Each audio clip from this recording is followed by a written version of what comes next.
dapat na magsasadya dahil kung ano ang aking nakikita ay nakikita. Kung ano ang aking naririnig ay naririnig. Kung ano ang aking naintindihan ay naintindihan. Kaya, O Diyos, maraming salamat sa pagkakataon na ito. Kayo lamang po ang aming inasahan. Tumutulong sa lahat ng pagkakataon. Lahat ng mga pangangailangan nila ngayon, O Diyos, ay inyong pagpapalaki. Pagalingin ang mga may sakit. Tugunin ang mga nagmuproblema sa pamilya. Tugunin, Panginoon, ang mga nanghihina ng kalooban. Palakasin. Tugunin niyo, Panginoon, ang umaasa na makamtan nila ang kanilang linalakad ng mga papeles. Yes, Lord. Salamat po, Panginoon. Itinataas ko rin po sa iyo, O Diyos, ang aking anak na si John. Na patuloy niyo pong gabayan ang kanyang pag-apply sa bahay.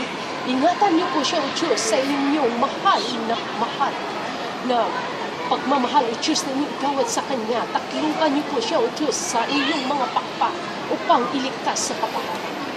Panginoon, hipuin mo ang mga kumpanya ng kanyang pinapasukan. Bukas, O Diyos, ipagkaloob niyo po ang kumpanya na yan na mayroong himala na mangyayari sa pagpasok ng aking anak sa lugar.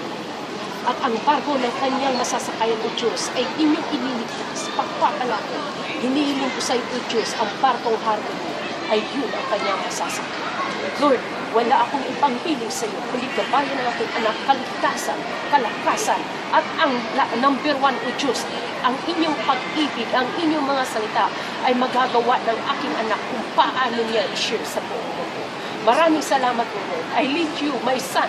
I lead my son to serve you, O Diyos. Please use my son as a servant to you, O Lord. Yes, O Lord, and this also my son, the second one. The third one, O Diyos, my daughter, please her, and her boyfriend. Please her, my youngest daughter, O Diyos, please her, O Lord, for their studies. And all of them, O Lord. Lahat po, Panginoon, ng kanilang mga anak, lahat ng kanilang mga mahal sa buhay, inyong pagpapalaki. Ang kanilang mga pag-aaral, ang kalakasan, kalusugan, ang peaceful in their heart, O Lord, at sa loob ng pamamahay ay makakanta.